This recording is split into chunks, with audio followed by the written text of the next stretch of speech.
अजिबात तेलकट न होणाऱ्या खुसखुशीत अशा तांदळाच्या मसाला पापड्या, कढई कमी पडेल एवढ्या दुप्पट तिप्पट फुलणाऱ्या या मसाला पापड 2 ग्लास तांदळापासून 101 पापड असे तुम्ही बनवू शकता. अगदी तुम्ही एकटेसुद्धा कुणाचीही मदत न घेता अगदी तुम्ही 1 ते 2 तासामध्ये 100 पापड्या तुम्ही बनवू शकता. ते पण ताटाच्या साहाय्याने, कुठल्याही मशीन किंवा साच्याचा वापर न करता.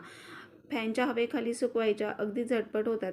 त्यासाठी इथे 2 ग्लास रेशनिंगचे तांदूळ आदल्या रात्री स्वच्छ 2 ते 3 पाण्याने धुवायचे आणि भिजत घालायचे. दुसऱ्या दिवशी पाणी पूर्ण निथळून काढायचं, चाळणीमध्ये गाळून घ्यायचे. त्यासाठी आता इथे 1.5 चमचा फुलखार, 1 चमचा जिरं, अर्धा चमचा ओवा, अर्धा चमचा सोडा आणि 1 चमचा मीठ एवढं सगळं घ्यायचं.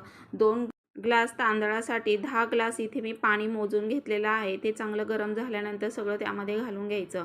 तांदूळ घालून घेतल्यानंतर झाकण लावून 7 ते 8 शिट्ट्या घ्यायच्या आहे. 7 ते 8 शिट्ट्या झाल्यानंतर गॅस ऑफ करायचा आणि त्यानंतर 5 मिनिटांनी गरम असतानाच आपल्याला कुकर उघडायचा आहे. तोपर्यंत आपल्याला मिक्सरमध्ये मिरची ग्राइंड करून घ्यायची. थोडीशी वाफ बाहेर जाऊन द्यायची आहे. चमच्याने अशी शिट्टीवरती करून झाकण व्यवस्थित काळजीपूर्वक उघडायचं आहे. उघडल्यानंतर वाफ थोडी जाऊन द्यायची. त्यानंतर आपल्याला हिरवी मिरची त्यामध्ये ॲड करायची आणि पूर्ण आपल्याला शिजवून घ्यायचं आहे. अगदी नॉर्मल गॅस ठेवायचा आहे.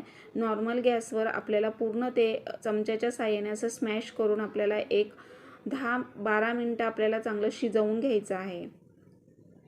व्हिडिओ दाखवल्याप्रमाणे करायची आहे प्रोसेस. अगदी साधी सोपी पद्धत आहे.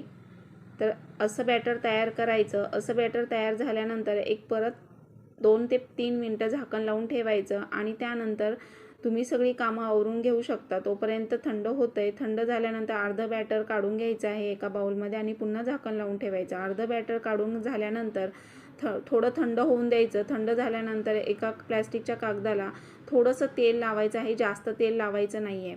थोडंसं तेल लावल्यानंतर चमच्याने त्यावर बॅटर ठेवायचं आणि ताटाच्या साहाय्याने आपल्याला प्रेस करून अगदी राऊंड शेपमध्ये पापड्या तयार करून घ्यायच्या आहेत. फॅनच्या हवेखाली 1 दिवस सुकवायच्या. दुसऱ्या दिवशी तुम्ही कडकडीत उन्हामध्ये 2 दिवस सुकवून हवाबंद डब्यामध्ये ठेवायच्या आहेत. अगदी एकटं माझ्यासारखं सुद्धा असेल तर तुम्ही 100 पापड्या करू शकता.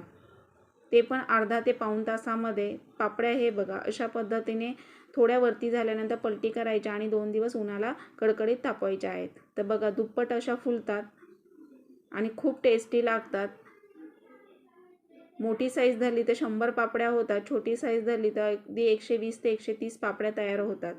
खिच्चीपेक्षा ही अगदी सोपी पद्धत आहे. तुम्ही थंड झाल्यावर सुद्धा अशा आरामात करू शकता. चॅनलवर नवीन असाल तर लाईक करा, सबस्क्राईब करा, बाजूचं बेल आयकॉन ऑलवर सेट करा. भेटूया नेक्स्ट व्हिडिओमध्ये. तोपर्यंत मस्त